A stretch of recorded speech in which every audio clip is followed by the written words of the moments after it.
తెలంగాణ మాజీ ముఖ్యమంత్రి కేసీఆర్ అసలు ఇప్పుడు ఏం చేస్తున్నారు? అధికారం కోల్పోయి దాదాపు 4 వారాలు అయిపోయింది. 14 ఏళ్లు ఉద్యమాల్లో ఉన్నప్పుడు ఆయన బిజీగా ఉన్నాడు. ఆ తర్వాత 9.5 ఏళ్లు అధికారంలో ఉండి ఒక ప్రజాస్వామ్య దేశంలో రాచరికాన్ని అనుభవించాడు కల్వకుంట్ల చంద్రశేఖరరావు. లక్షల కోట్ల రూపాయల అవినీతి ఆరోపణలు, కుటుంబ పాలన, పొగరుబోతు వ్యవహార శైలి భారతదేశంలోని మరే ముఖ్యమంత్రి అనుభవించలేనంత కేసీఆర్ అనుభవించారు. కేవలం తెలంగాణ ప్రజల భావోద్వేగాలు మాత్రమే పెట్టుబడిగా కేసీఆర్ రాజకీయం నడిచింది.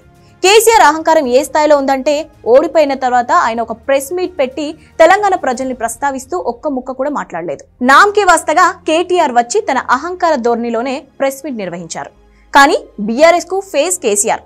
ఆయన పేరు చెప్పుకొని టీఆర్ఎస్ ఎన్నికల్లో పోటీ చేస్తోంది.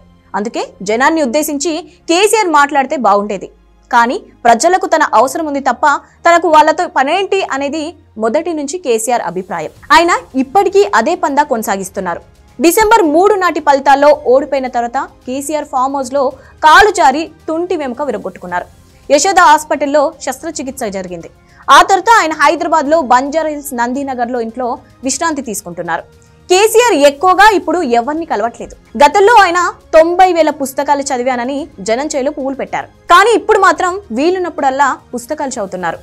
చిన్న చిన్నగా అడుగులు వేస్తున్నారు. ఫిజియోథెరపిస్ట్ కేసీఆర్ తో ఎక్కువసేపు ఇంట్లోనే నడిపిస్తున్నారు. కేసీఆర్ సిగరెట్లు మానేసినా మందు మానలేదు. అది ఇప్పటికీ కొనసాగుతూనే ఉంది. ముఖ్యమైన వాళ్ళు మాత్రమే ఆయన్ని కలుస్తున్నారు.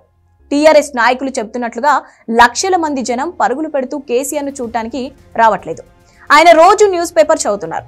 రాజ్యసభ సభ్యుడు జోగినిపల్లి సంతోష్ రావు ఎప్పట్లాగే కేసీఆర్ కి అన్ని అందిస్తున్నారు. రోజు విడిచి రోజు హరీష్ రావు ఆయన్ని కలిసి రాష్ట్ర రాజకీయ పరిస్థితులు వివరిస్తున్నారు. టీవీలో న్యూస్ చూడడానికి మాత్రం కేసీఆర్ పెద్దగా ఇష్టపడటం లేదు. బహుశా టీవీలో రేవంత్ రెడ్డి ముఖం చూడటానికి మనసు అంగీకరించకపోయి ఉండొచ్చు. వీలున్నప్పుడల్లా లోక్సభ ఎన్నికల గురించి ముఖ్య నాయకులతో ఆయన చర్చిస్తున్నారు. తాను లోక్సభ ఎన్నికల్లో పోటీ చేస్తే ఎలా ఉంటుంది అనేది కూడా ఈ చర్చలో ఒక ముఖ్యాంశం. అసెంబ్లీలో కూర్చొని కాంగ్రెస్ నాయకుల్ని ఫేస్ చేయడం కంటే లోక్సభకు వెళ్లిపోవడమే గౌరవంగా ఉంటుందని కేసీఆర్ అనుకుంటున్నారట. మొత్తం మీద కేసీఆర్ జీవితం 4 గోడలకు పరిమితమైపోయింది. క్రమంగా జనం కూడా కేసీఆర్ ని మర్చిపోతున్నారు.